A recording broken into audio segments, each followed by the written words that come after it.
tonight. As most of you already know, Bryan was waylaid in his travels and is in Charlotte and is going to be giving the talk real time from a friend's house in Charlotte, which is great. So aside from not being here in person, everything should go pretty much the same way.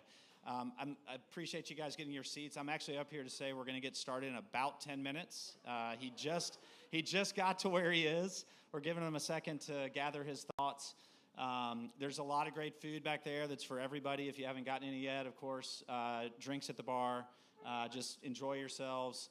We will be getting started in about 10 minutes. And one other thing that the folks in the back wanted me to let you know, we do have this mega bright light on you, not to make you uncomfortable or scared, but so that Bryan can see you when he's giving his talk. So he's not just talking to a dark space. So anyways, we'll be getting started in about 10 minutes. And thanks for being here in person despite the circumstances.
Evoke Studio. I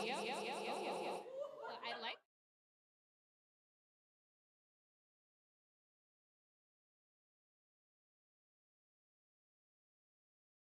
of minority architects. Hi, everybody. My name is Dan Mai. I am a HR manager at Little Diversified Architectural Consulting, and I am the vice president of NC NOMA.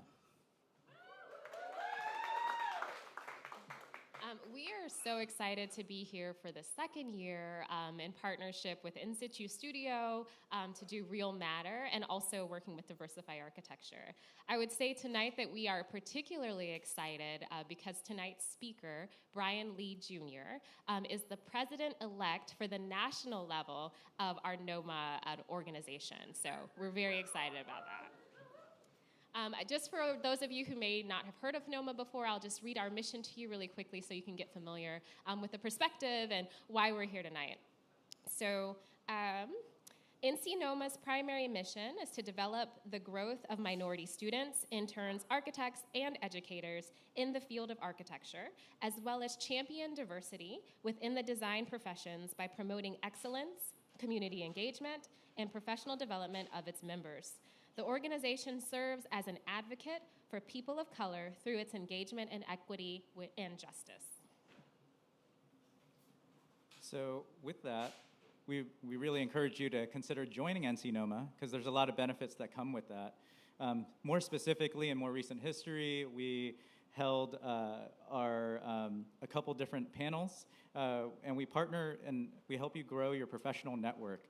And that's partnering not only with members in NC NOMA, but also with our neighboring chapters in Virginia as well as South Carolina.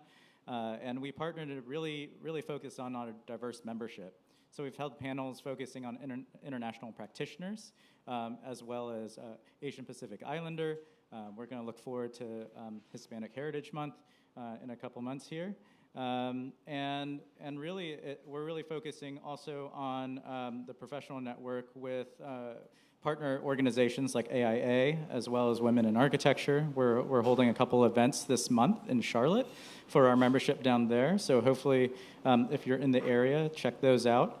And then in September, we're also hosting a BWA brunch, which is really honoring Black women in architecture, and that'll also be hosted in Charlotte.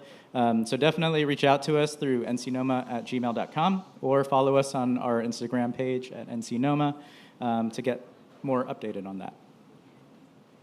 And of course, last but not least, for our events for the year, we will be hosting our second annual ARE Scholarship Gala here in Raleigh at CAM, the Contemporary Art Museum, on November 16th. This gala is an incredible experience. We understand that there are many barriers for minority professionals to licensure, and so we've decided as an organization that we want to tackle that head on. So with the ARE Scholarship Gala, we do award scholarships at that cover all 7 exams, even if they fail one. So 8 exams plus study materials. So we hope we will see you all there. The theme this year is kicks and cufflinks. So come dressed up, but then wear your favorite sneakers. And if you know the NC NOMA crew, also get ready to have a good time and party. Awesome. So I'll have the chance to introduce our next kind of speaker to come out. Jasmine Bird, I got to meet her actually at a NOMA event, so kind of talking about those connections and the network that you build over the years. It's really incredible to get to see her grow as a student into an intern as well into a working professional. So it's really been really great to kind of see her follow her passions in community engagement, and she is now the Associate Director of Diversify Architecture. So without further ado, please give a hand to Jasmine Bird.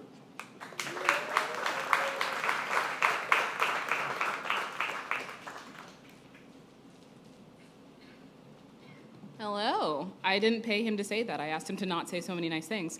Good evening. My name is Jasmine Bird. I'm the Associate Director of Diversify Architecture. A little bit about us. DA is a 501c3 nonprofit that's founded right here in Raleigh. We are architects and designers who recognize that we have a serious role to play in the way that our towns and our cities grow and change. As principals, designers of the built environment, we have a seat at the table when these decisions are made to transform our communities. And you guys have probably recognized that as people at the table, we don't necessarily do the greatest job of doing that. So for decades, African Americans, Latinx, indigenous communities have made a combined total of 7% of all practicing licensed architects. And that means when the pens hit the paper that BIPOC neighborhoods when they're being reimagined and redeveloped, there's a pretty high chance that the decisions that are being made are not made by the people who live in those communities. At DA, Diversify Architecture, we are transforming the profession that designs our world, inspiring and supporting BIPOC architects and designers so that the future of our communities does belong to everybody. One extension of our mission is the Diversify Architecture partnering with the Real Matter Fellows, the Fellow Program. And for the past 2 years, we have selected 2 incoming participants for the Real Matter workshop from underrepresented communities, offering scholarships that cover the cost of their program tuition. We want these participants to know that their presence in this room is very significant, and we thank you guys for being here today. It's definitely worth supporting. This year, we have, of course, again, 2, and that is Carlos Cepeda and Keisha Jackson. If you guys can stand up, please. We're going to give them a very large round of applause. Yes.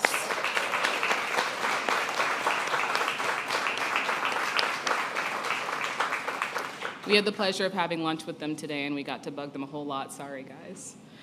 So Carlos has just graduated from the Washington University in St. Louis, and his with the Bachelor's of Science in Architecture, focusing his studies on global urbanism, metropolitan sustainability, and informal cities. He's already received a number of awards for his design work and will be traveling to Italy pretty soon coming up after this workshop for another excellent opportunity, which we are super excited, and we want all of the pictures.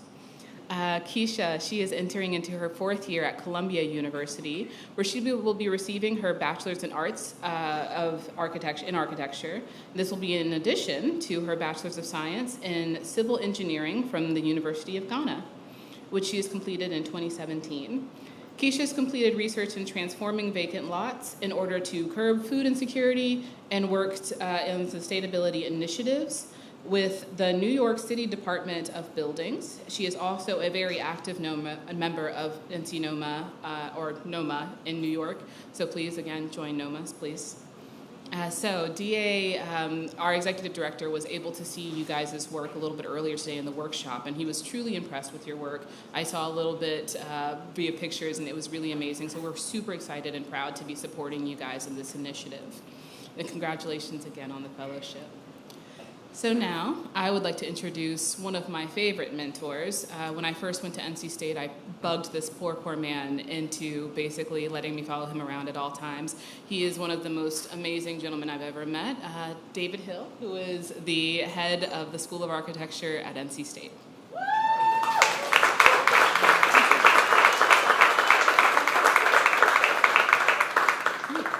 Jasmine, thank you. I wrote that last part in case you were wondering.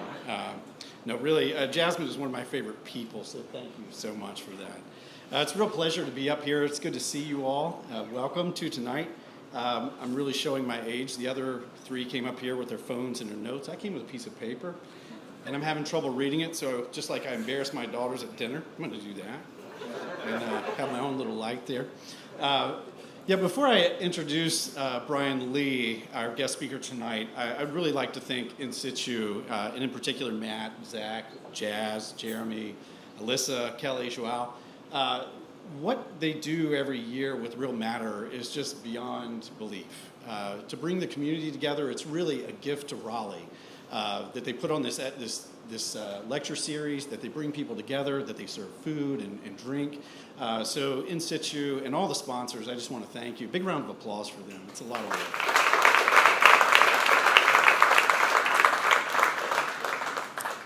Of course, I want to welcome the students. It's good to see some NC State students and some former NC State students. Yeah, there we go. Wolfpack, all that good stuff. And those of you who did not come from NC State, welcome to you as well. We're glad to have you. Thanks to Roche and Dan as well, and their words about NOMA. Shout out to NC State's NOMA's chapter, by the way. Yeah. So I have the pleasure tonight of introducing Bryan Lee, and I see him on the screen here. Thank goodness he's with us. It was an ordeal. Yeah. Bryan, you're bigger than life on the screen in front of us. So, Okay. Well. yeah. One thing I realized. Yeah. I realized coming up to the stage, I forgot my glasses, so hopefully I can read some of this.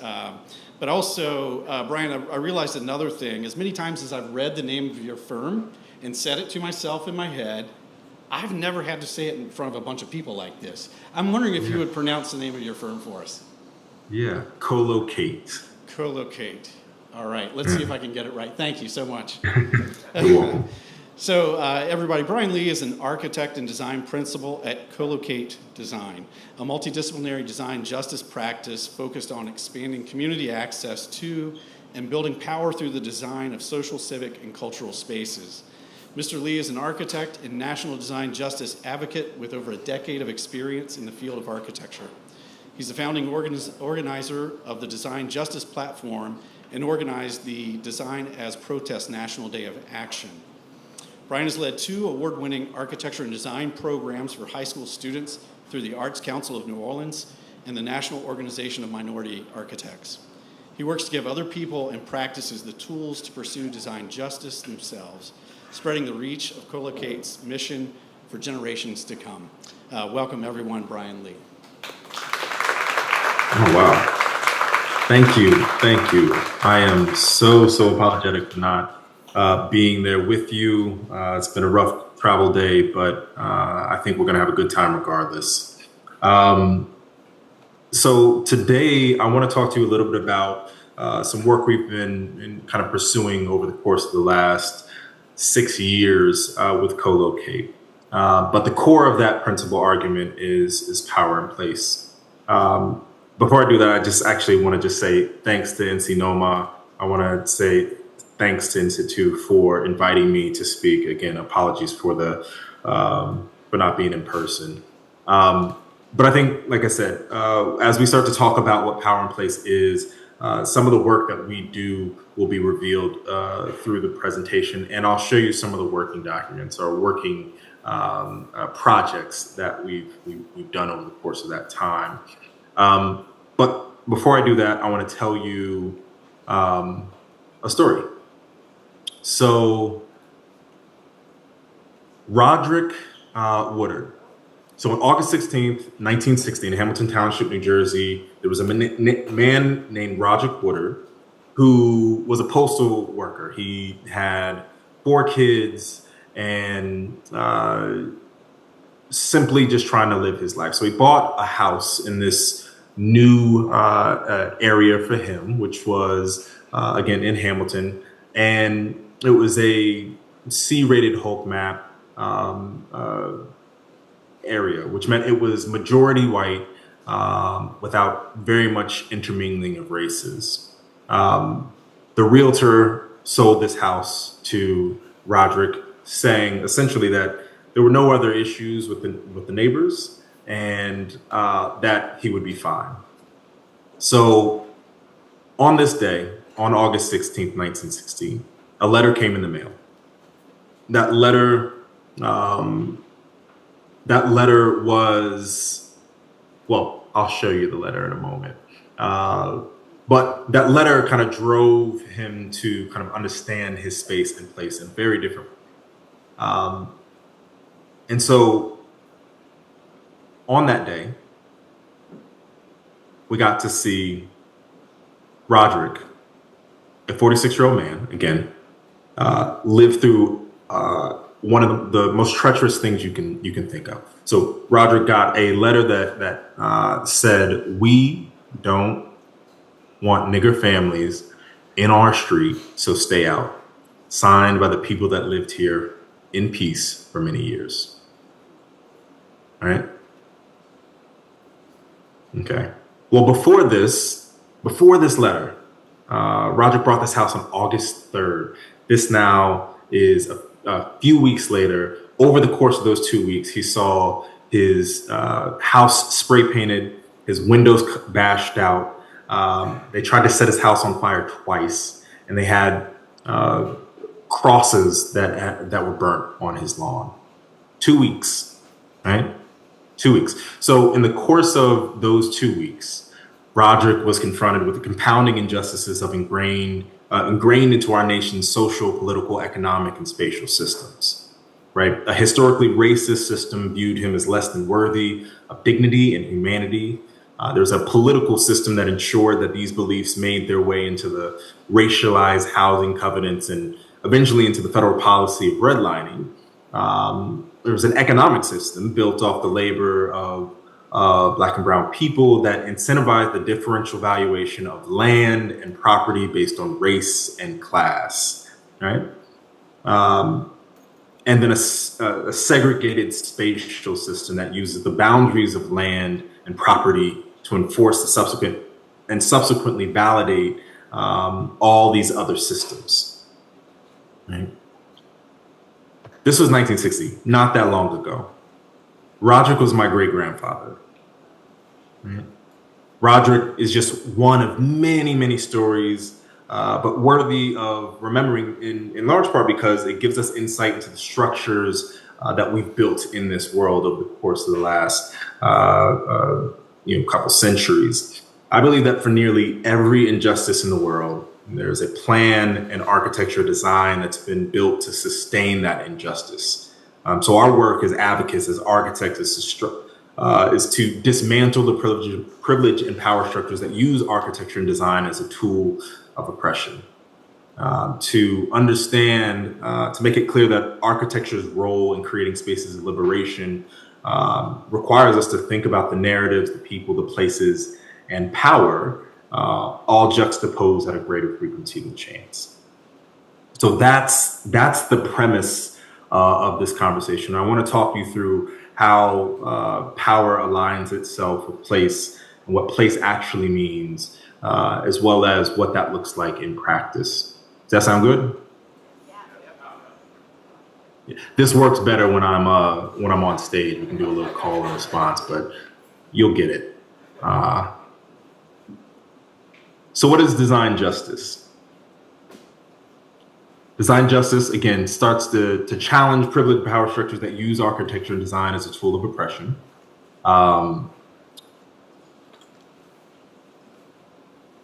It is a way for us to forward a radically liberatory vision for racial, social reparation through the process and outcomes of design.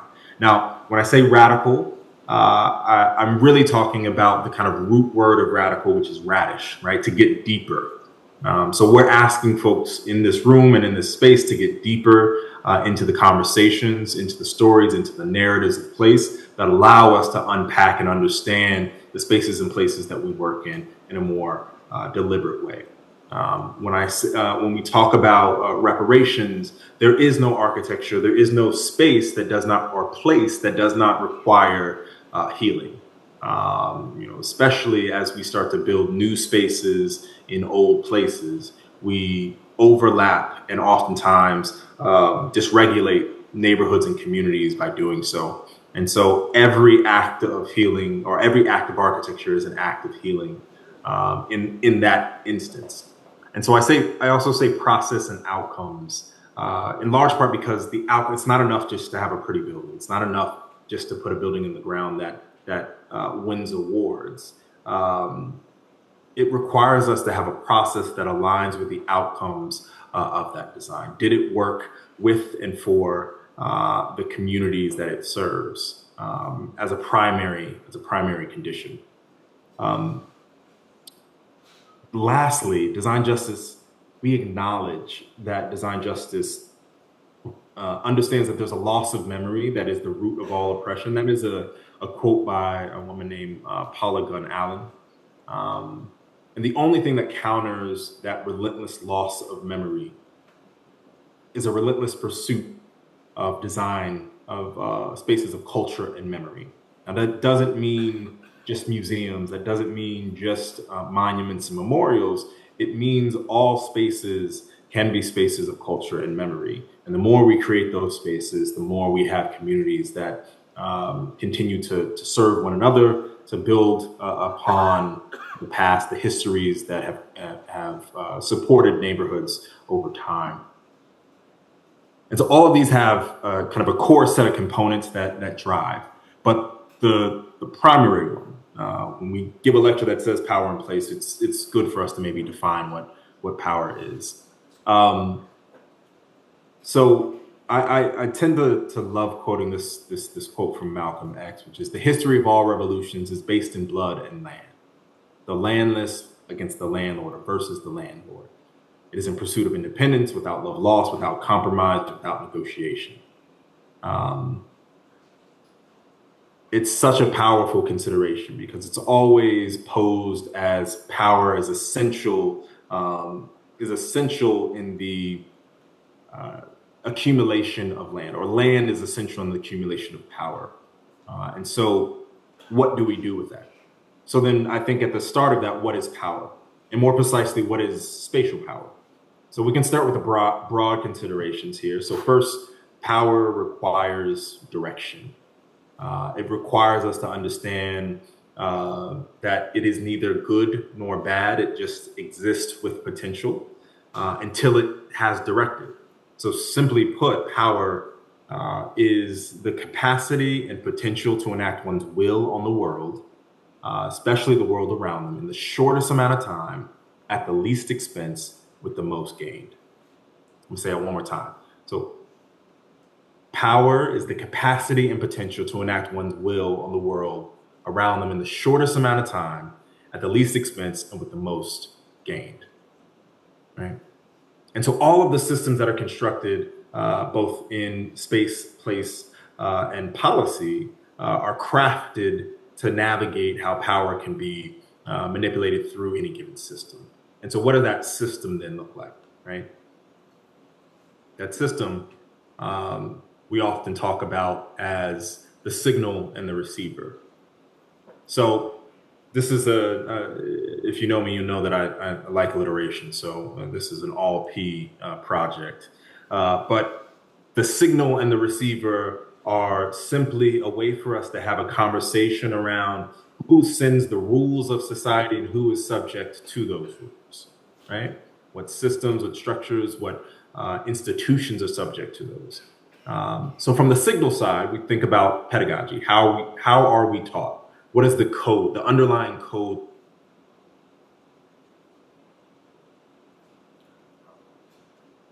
Policy.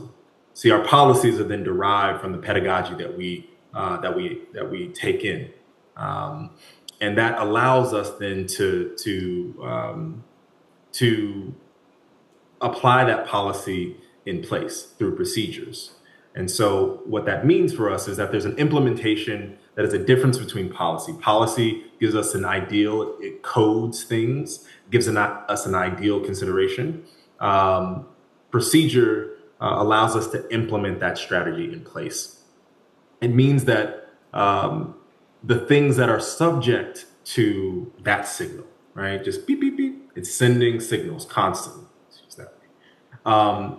And the things that are subject to it are the way that we practice, the projects that we make, the programs we create, and ultimately the people, the collective, the populace that is, again, subject to that power. So the way this works is simply whatever we're taught, whatever policy exists, it will send that signal over. And we as a collective can say, okay, this is something that we can all agree to. We can all stop at red lights, right? Generally.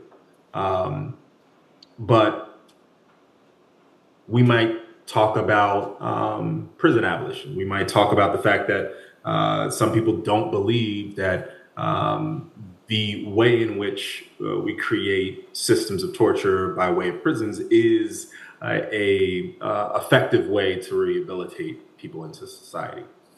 Well, therein lies the conversation that comes up, and it's beholden upon us to understand that design and architecture is an institution, and like all of its institutions, it leverages its power and its privilege to channel a lot of that power, right?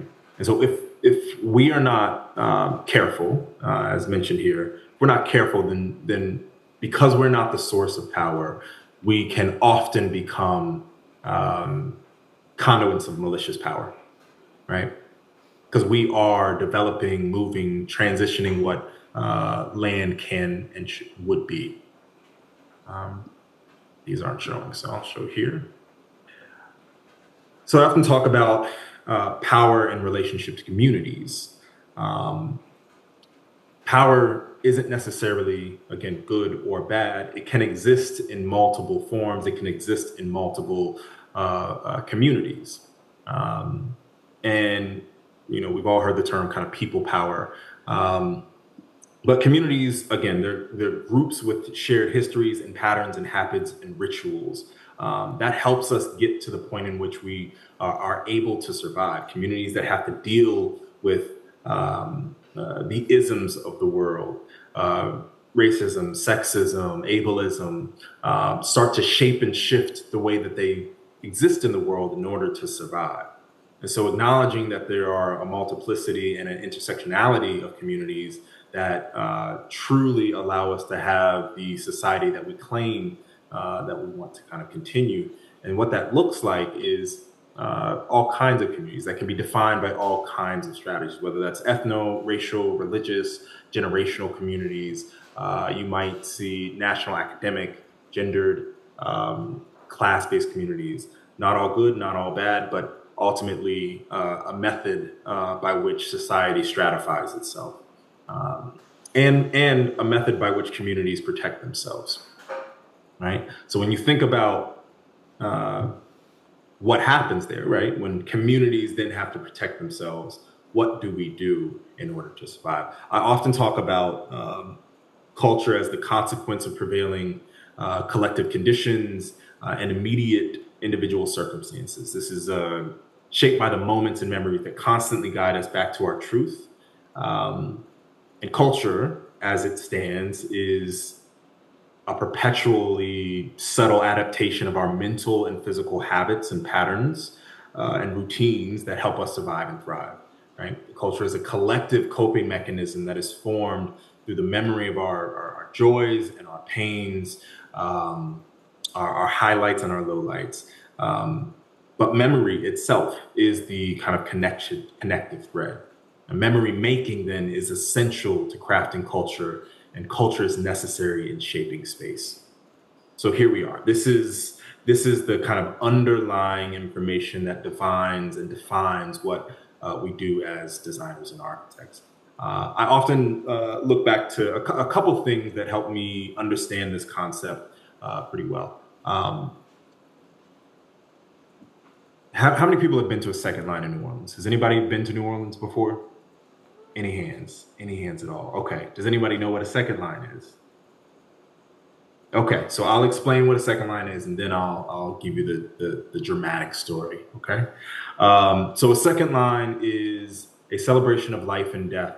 It is essentially a extension or a cousin to the jazz funeral, in which we celebrate the dead.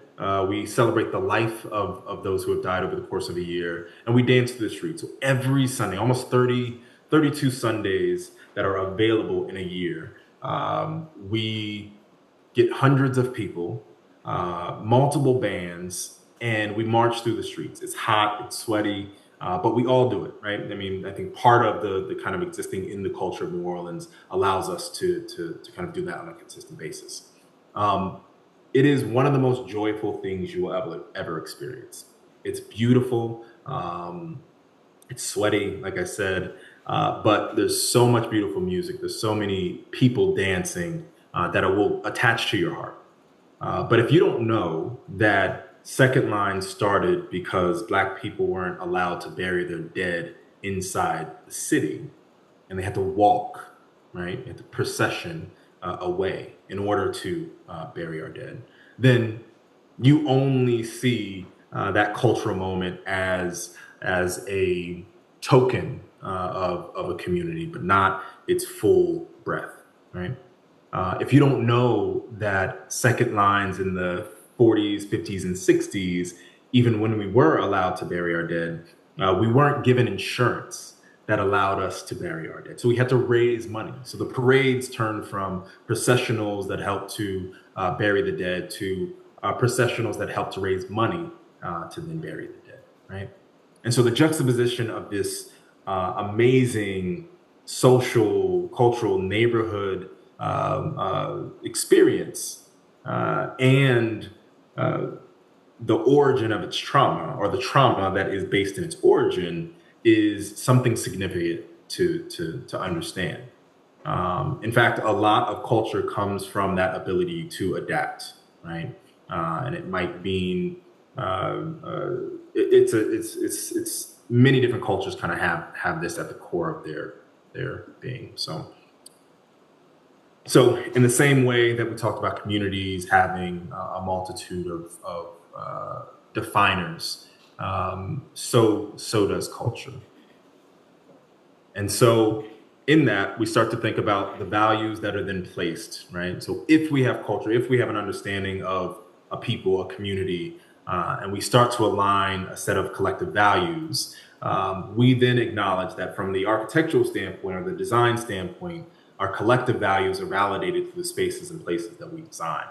And so, again, as it notes, in an oppressive system, we build monuments to the hubris of ritualistic violence, of oppressive systems, of harmful moments across a landscape. And so we want to kind of be considerate of that as we continue to move forward. Care. Care oftentimes is lost in our profession. Not the care of health, safety, and welfare, but the care of the actual human beings that are adjacent or engaged with the site. So design justice is what love looks like in public spaces. It requires a deep expression of care for a beloved community expressed in physical form. Now, justice is what love looks like in public is a cribbed quote from Dr. Cornel West, right? And what is so powerful about this translation of this quote to me is that ultimately it requires us to be in community, not superficially, but invested, right? And what that means is that we're in spaces that are not transactional, or that don't only rely on transactional engagement. It allows us to be in spaces that we can talk to the Miss Ellens, the Miss Cheryls on the block, and not just be asking to submit a survey, right? We can check on them in other ways. So then what does that look like? The sum of what you just heard is that we understand that power has its own biases. That bias applied to communities in the many various ways in which communities are formed and shaped, those things shape our collective memory and thusly shape our culture.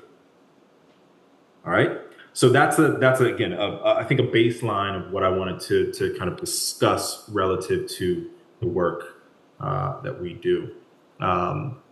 One additional note to kind of keep with you as I talk through these projects is to acknowledge that communities are not the same thing as neighborhoods, right? Neighborhoods are the kind of spatial, geographic boundary, kind of physical components, blocks, streets, so on and so forth. The community and communities, there can be a multiplicity of communities that exist within a geographic boundary. And the way, the kind of connection of all those, the intersectionality of all those is what shapes the heart, the value, the culture of a place, right?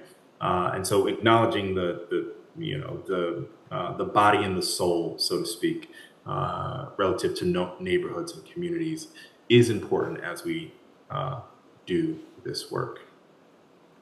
All right, so I'm going to talk to you a little bit about a few projects and how those came to be and how this work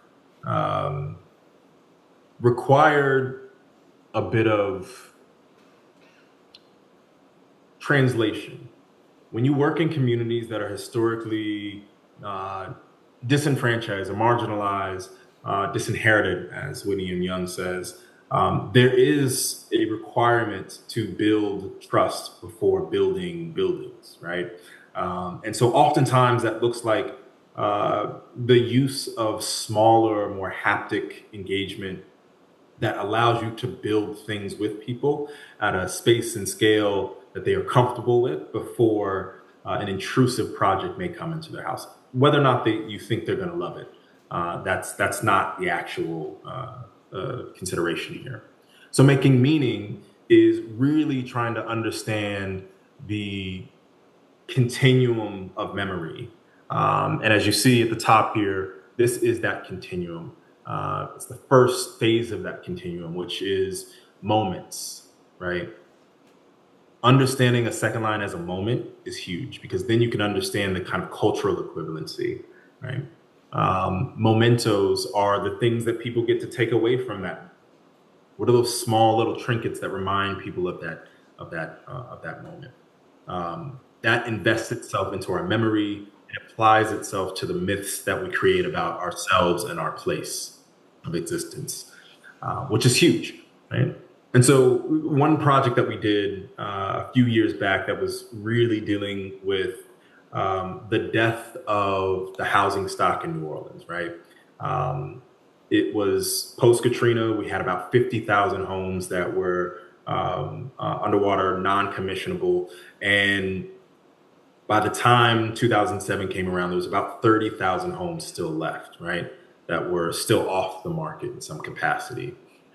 Most of them were underwater, both literally and figuratively.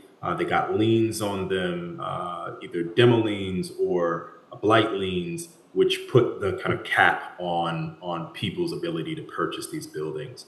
And so we did take the idea, the language of New Orleans, and we had poetry, we had a second line, and we talked about the infrastructure of neighborhoods to kind of get an understanding of how we might start to bring housing back to the forefront of some of the conversations we were having around the city.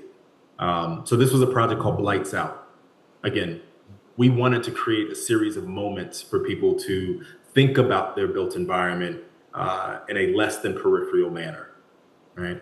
And so this project ended up being a 3-year project that allowed us to dig into the city's intricate policies and procedures that prevented these homes from being put back on the market in an easy way. What were the infrastructural challenges and barriers to that?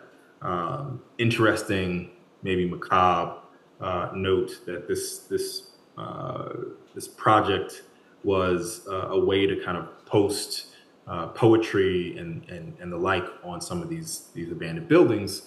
This building itself actually burned down maybe a month or so later from this event. This was in 2015.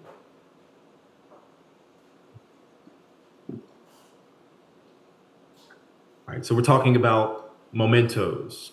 I don't know if anybody in the room has been a part of Design as Protest, but Design as Protest Collective was a group and is a group of people who have similar considerations for how we want to see justice be laid out into the world. How do we use our skill set as designers to actually implement strategies that protect people in protest, people's right to speech, and start to create lasting visuals and experiences for people in those moments, right? This was a protest in Philadelphia that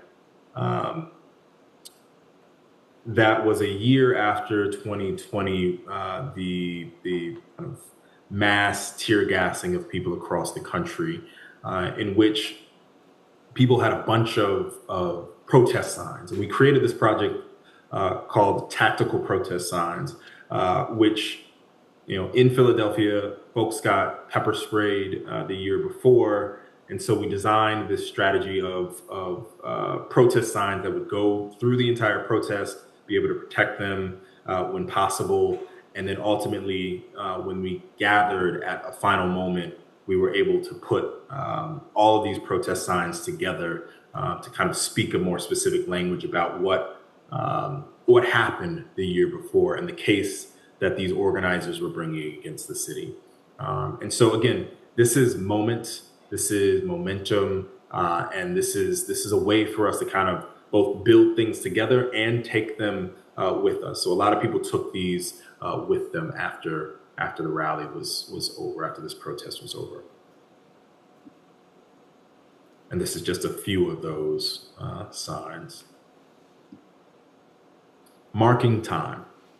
Marking time speaks to the idea of memorial to monuments, to the markers that we see in the world, and to just general media.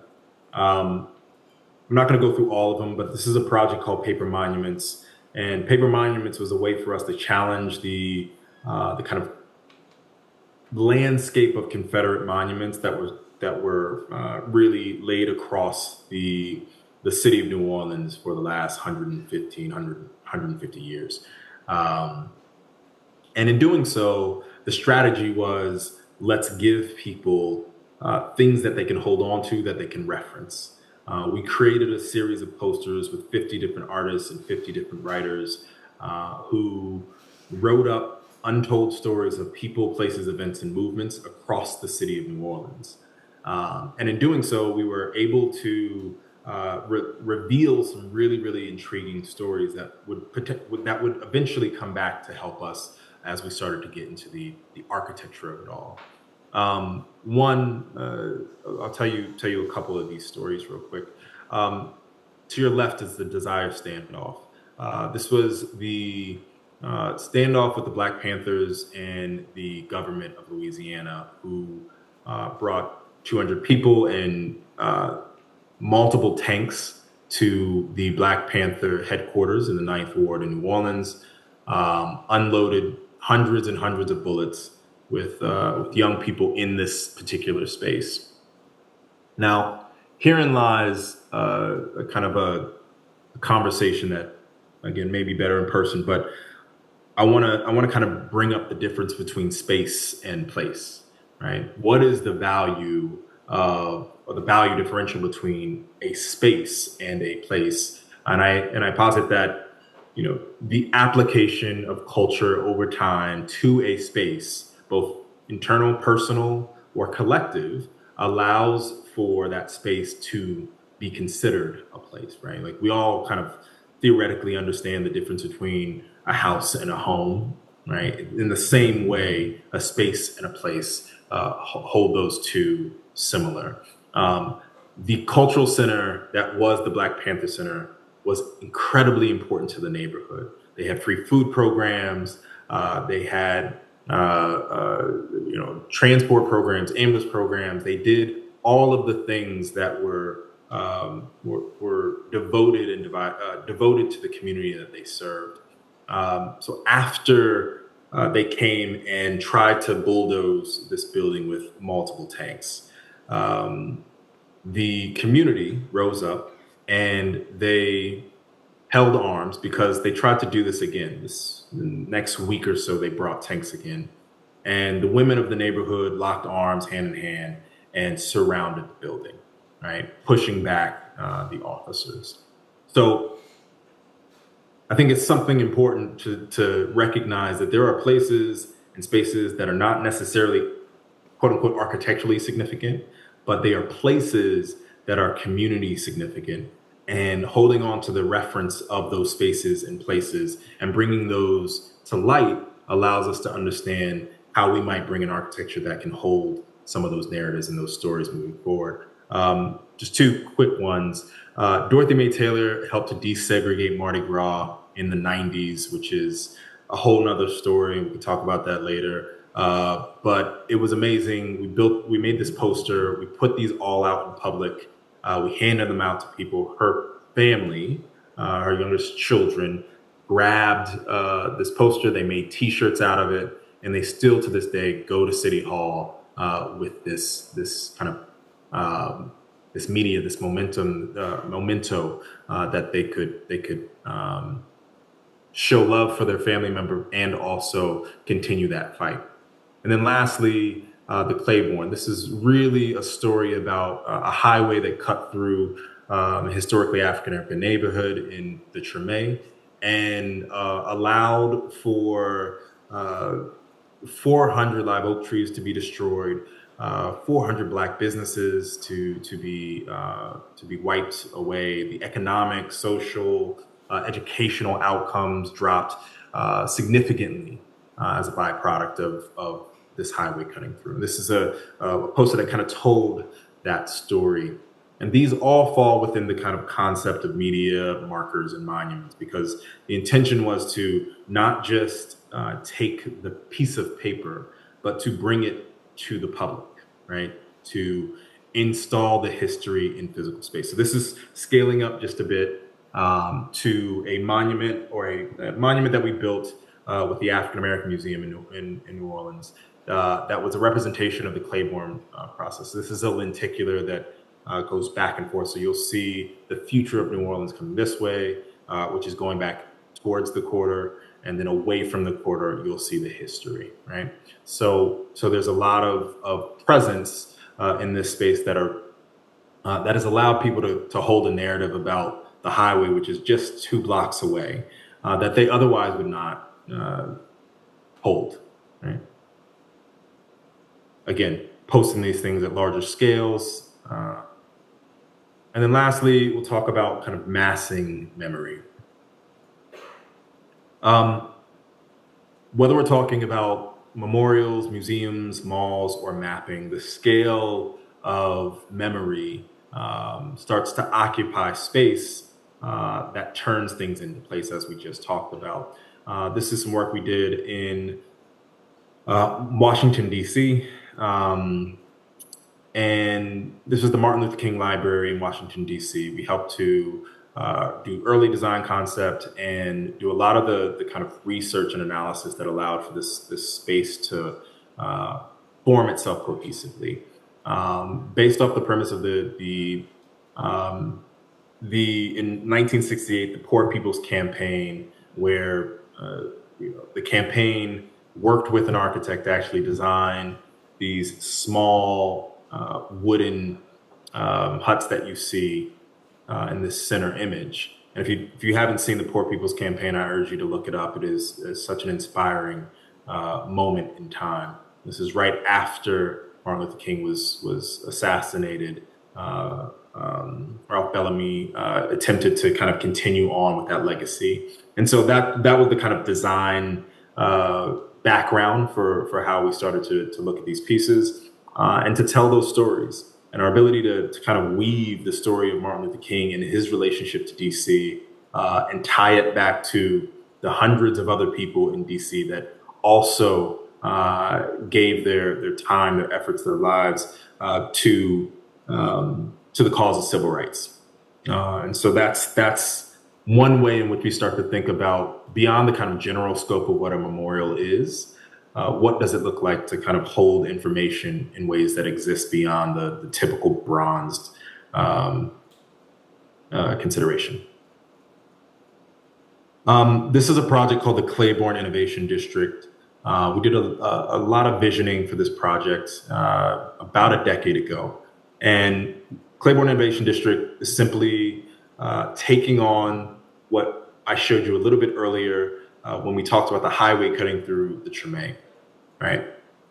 Soon after the highway came through the Treme, there was a uproar by community members who eventually said, we're gonna form a community task force. We're gonna create what was called the Claiborne Avenue Design Team. From 1968 to 1972, a group of 10 different folks, maybe 10 to 15 different folks, got together and organized the 150-page document to define how they wanted to see their community be redirected now that this intrusion of the highway, this monster of a highway, came through that neighborhood.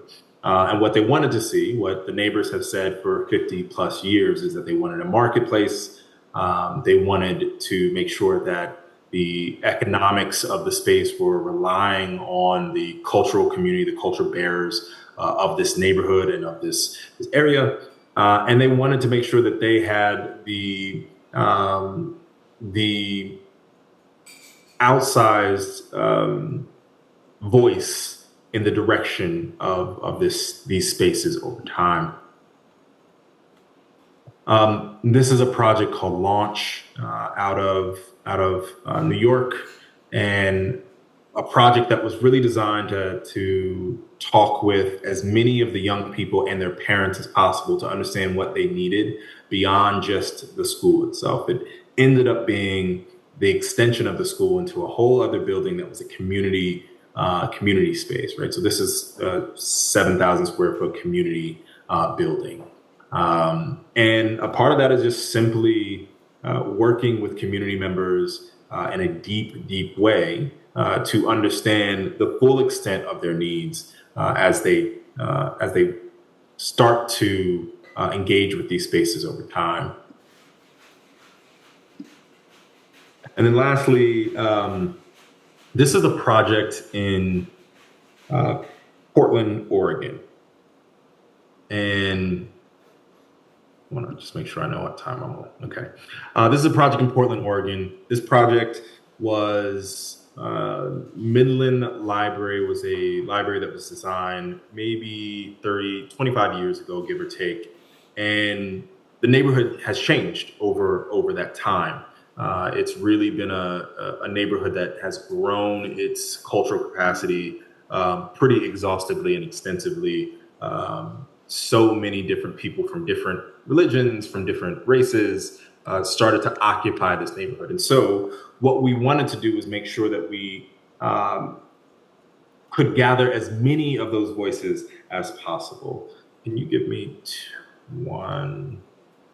Where are we? Okay, 1 second.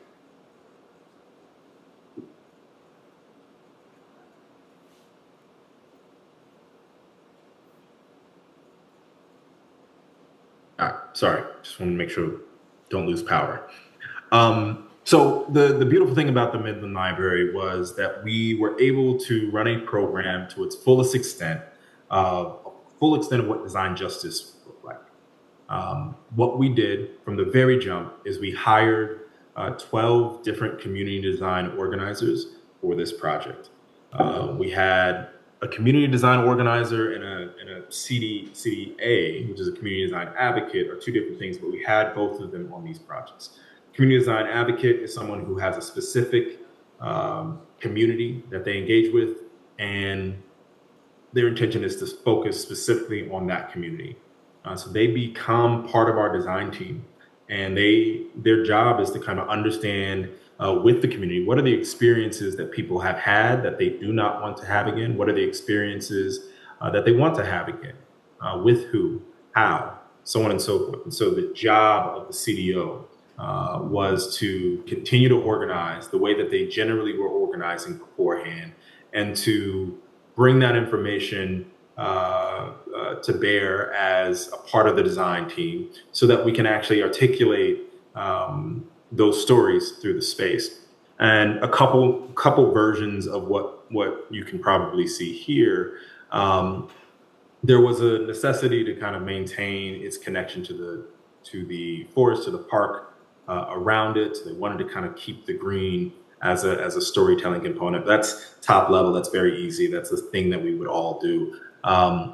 The patterns that you see on the wall, also a fairly consistent thing with what a lot of folks would do. But intentionally, what we did over the course of 6 months is that we met with community members of every race, every creed, every ability, and we started to understand what are the tokens, the mementos that define their kind of cultural acceptance of space or cultural engagement in space. And so we took all of those symbols, looked for the commonality between them, and created a language of signography that became the pattern that shapes the building, right? We made sure that those people, those CEOs, those people who were in those meetings are a part of the design team as noted, because they did have a significant significant influence on the shaping of the design. One larger thing is that we, for the first time, were able to fully draw out what we call a design justice set during this project. Now, I don't know if we still have any of those, so this is the interior space. What we did for design justice set, and I'll wrap it up here, we were able to take all of those comments. For this project, I think there was about 25,000, give or take, comments about this building. And we talked to people for 9 months throughout the entirety of the design process to get back what we saw as kind of defining set of criteria for what the library should be. They wanted a gallery, right? They wanted a community gallery that was different than the kind of core program of what the library wanted to see. There was a institutionalized consideration from the library around non-gendered restrooms. And when we talked to folks, we heard, yes, we would love for some folks to be able to have that, but it is not aligned with our kind of religious value to be able to do that. So we created more spaces that allowed for more people to engage in the library in ways that they feel comfortable and supported and cared for. And lastly, the way that we did that was to install those into the architectural document set and to make sure that the commentary was aligned with the design decisions that were made over the course of the entire project. So all in all, these are small to large ways in which we've engaged in the kind of holistic view of design justice, working with communities, constantly making sure that they are part of the design process, and making sure that we as a team are honoring the griot, making sure that we understand land is liberation, that the work we do requires us to think about design as protest, right? When I say design as protest, to protest is to have an unyielding faith in the power and potential of a just society. It is fundamentally about our collective hope for what a just future might look like as we move forward. So thank you. I wanted to leave you with this last little bit. If you want to work around kind of anti-racist work, if you want to think about design justice and liberatory praxis, these are the 4 things that I would start with. And I would try to hold true in all of your work. What kind of work are you doing that challenges some version of power, right?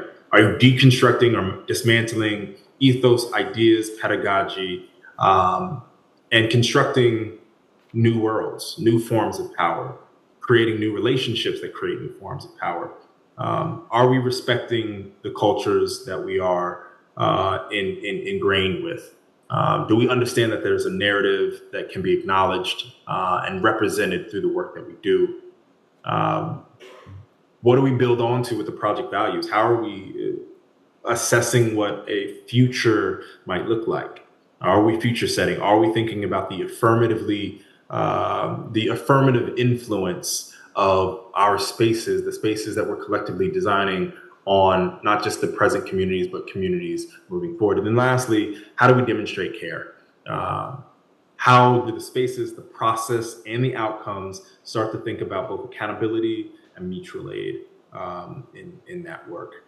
So again, I really, really appreciate y'all taking the time to be here tonight. Again, apologies for not being there in person, but I do think that it's been a really, really wonderful kind of experience kind of going through this with In Situ. And I hope that we get a chance to ask a few questions and talk a bit more. Thank you all.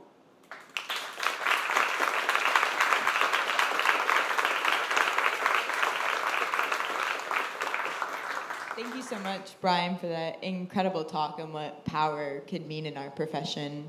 We'll now open it up to any questions, so just raise your hand and I'll bring the mic over to you.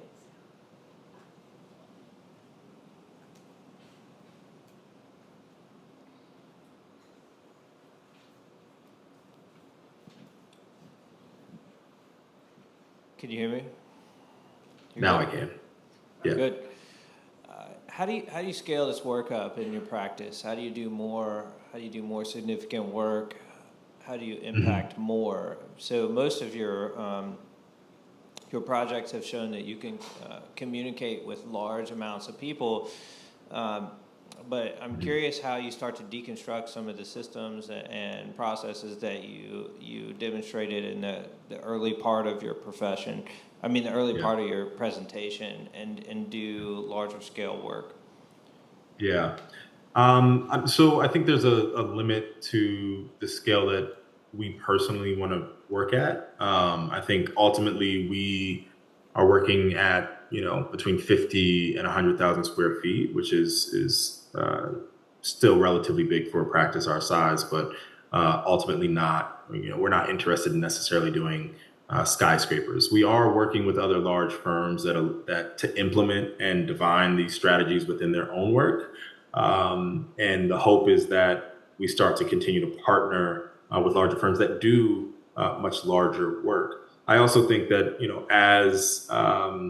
as institutions, especially NOMA, AIA, the more that we push on those institutions to advocate for these types of for this type of work, the more it will scale. But personally, I think our work has been able to scale up to the 50,000 square foot size presently, and I don't see any. The biggest drawback is how many people you can talk to, how many CDOs you're willing to connect with and pay. But tool wise, the design justice set is a tool for everyone to use. We do another project or another process that is called spatial implications that essentially takes a lot of the same information and allows us to kind of put that all together.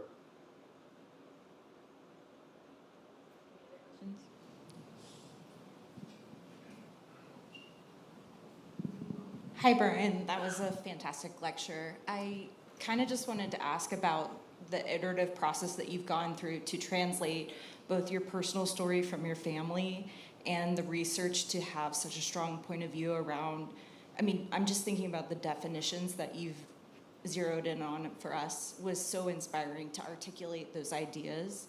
How, over time, have you been able to get to that clarity with your point of view in your work? Yeah, it just came to me. No, I'm just playing.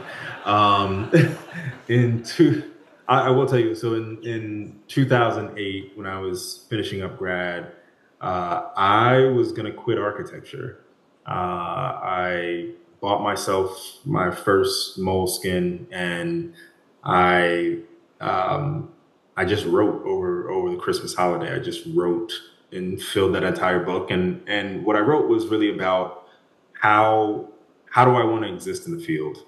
Who do I want to look to outside of what I was taught around theory and practice in architecture, and look to the people that I'd grown up reading about, looking at James Baldwin, looking at bell hooks, looking at the wide spectrum of Grace Lee Boggs. There's so many people who have inspired our work that my first thing would be to tell you to read outside of the context of architecture, and try your best to find both fiction and nonfiction that give you a sense or give you a gateway, a window into how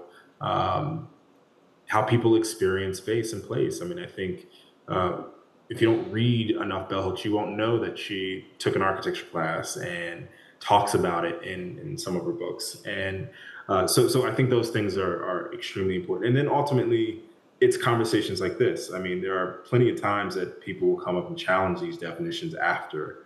And it opens my eyes. It opens, it allows me to either note that I need to be able to communicate these slightly better, or that I may be thinking about something, I need to think about something in a different way.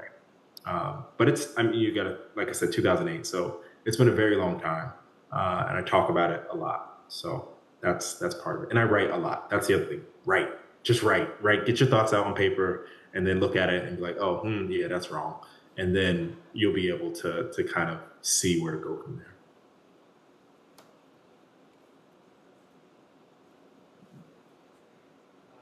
Yeah, thank you so much. I think a lot of parts of your talk really spoke to me. One of them where you said design justice is what love looks like in public spaces.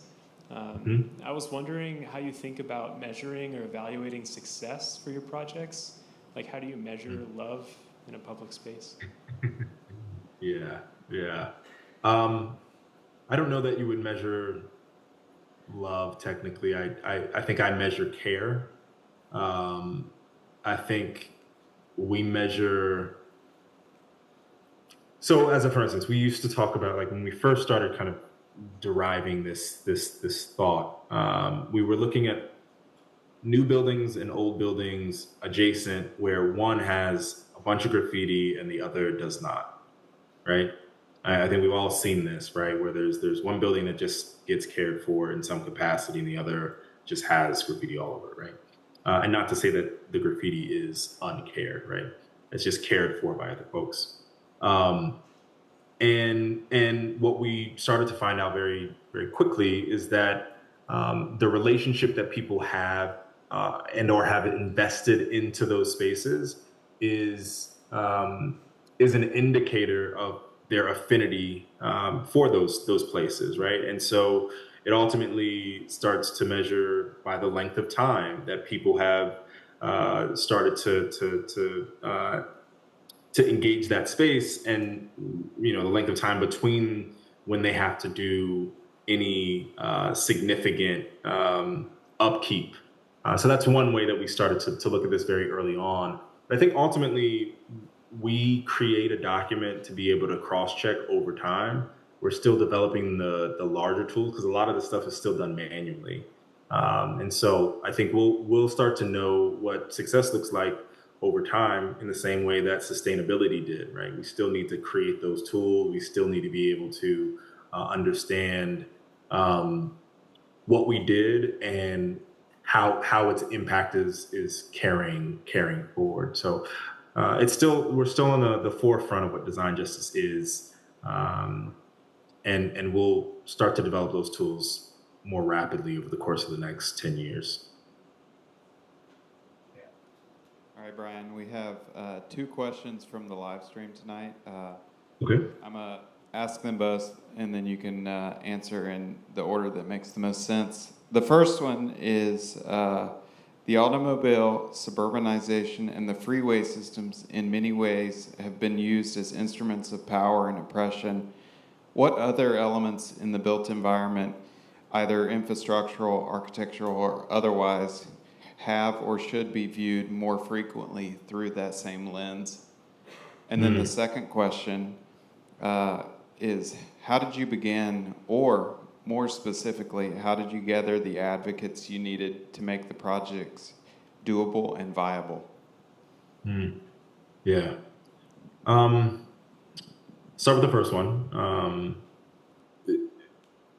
Yeah, so thinking about like the scale of when you talk about suburbanization, the single family home has a tremendous impact both on the psyche of people and on the kind of consumption of land and the like. So that is a good kind of starting point. And all of the knock-on effects from there. I think about skyscrapers. I mean, one of the things that we tend to talk about is that, you're creating so much space where a public will almost never have access to. And so a lot of spaces, specifically in previously urbanized spaces, tend to knock down affordable housing for folks that end up getting pushed to the numbers, as they say, in certain places. So I think skyscrapers are one of those things that I would see in the same fashion. It's a huge infusion of wealth and power into a place that has previously not had that necessarily. Not always, obviously, but when you see derelict downtowns come in, and instead of building homes, you build these giant towers, that becomes one of those things. I think about, I think about fences. I think about, my partner used to talk about in Joburg, how they have 8-foot, 9-foot, 10-foot fences with barbed wire. And I really have this kind of disdain for fences in the kind of United States context, in large part because the divider became the divider of those spaces became a means to neglect the social relationships that are necessary for a neighborhood to exist in the first place. But I think those things are poor. But really anything that puts a barrier between our humanity, our kind of engagement with one another is the thing that I would look at from an architectural standpoint. If it creates a barrier between relationships, you should probably think about it as a issue. Obviously, prisons is one of my core things, right? And then the second question, the second question was, help me. And again. Okay. How did you begin, or more specifically, how did you gather the advocates needed to make projects doable and viable? Yeah, I mean, I think we had to do a lot of advocating first and foremost. We had to show that a thing can work.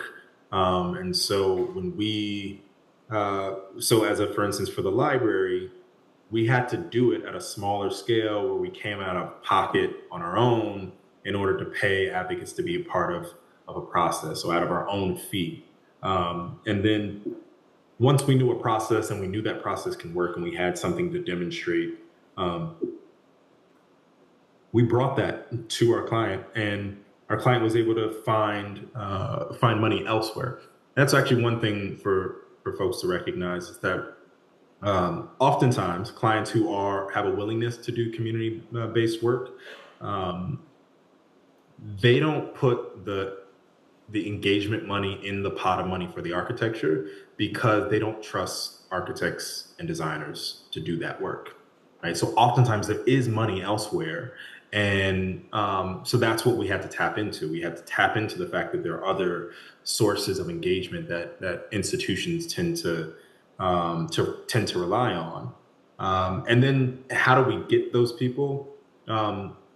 Because we are generally, when I say being a part of a beloved community, we often know the people that we're working with, right? We either are one degree of separation or directly connected to the communities and to the what we call CDOs. And so a lot of it is just the fact that either we're organizing ourselves, we know organizers, or we know people who know them, right? Like it really is a kind of a relationship consideration.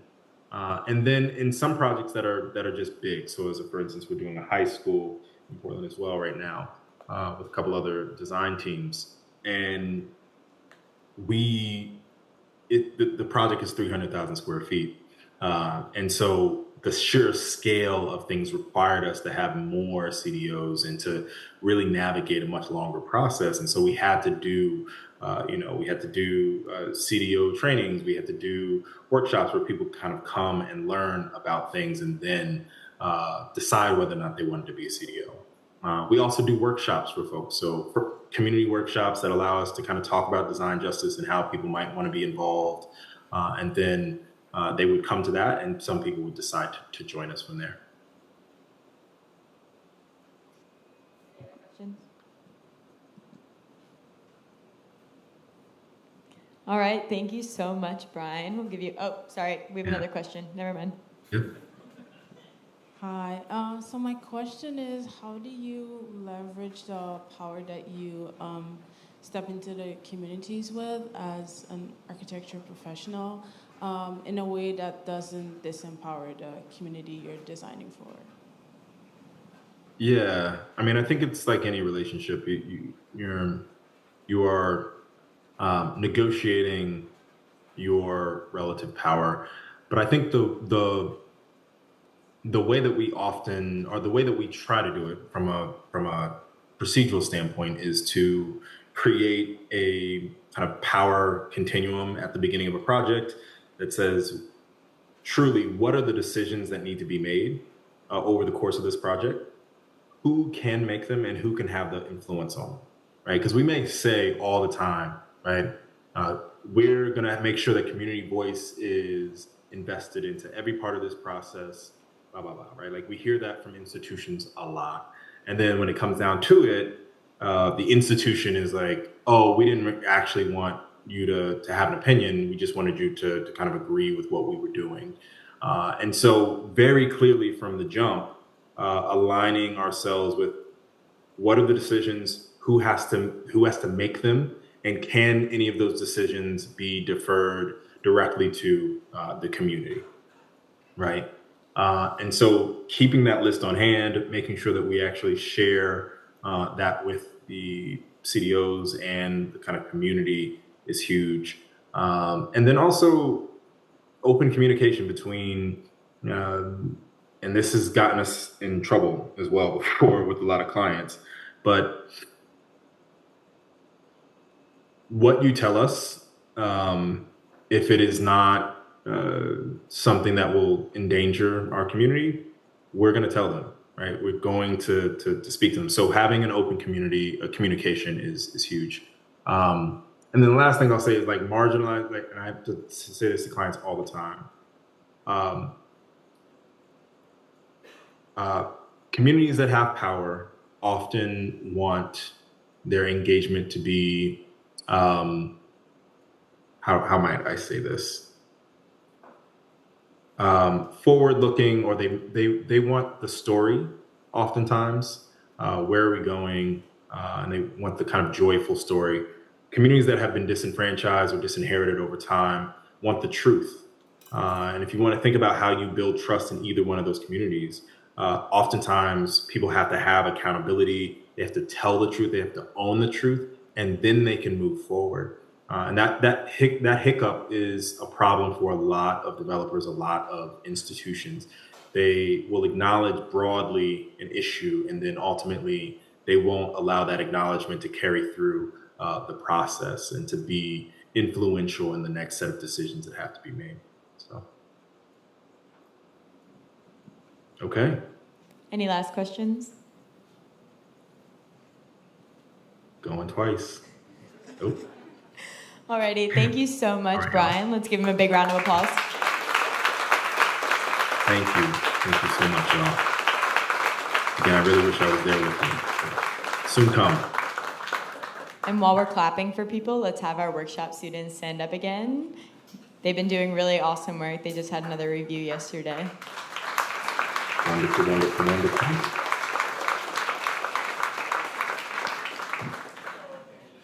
Thank you all so much for coming out tonight, and thank you NC NOMA for the opening reception, and for North Carolina State University School of Architecture for sponsoring tonight's lecture. We're taking a break for the weekend, but we'll be back on Monday with Deborah Mesa, and that should be super awesome, and come out a little bit early at 6 o'clock for the Women in Architecture reception. Thank you.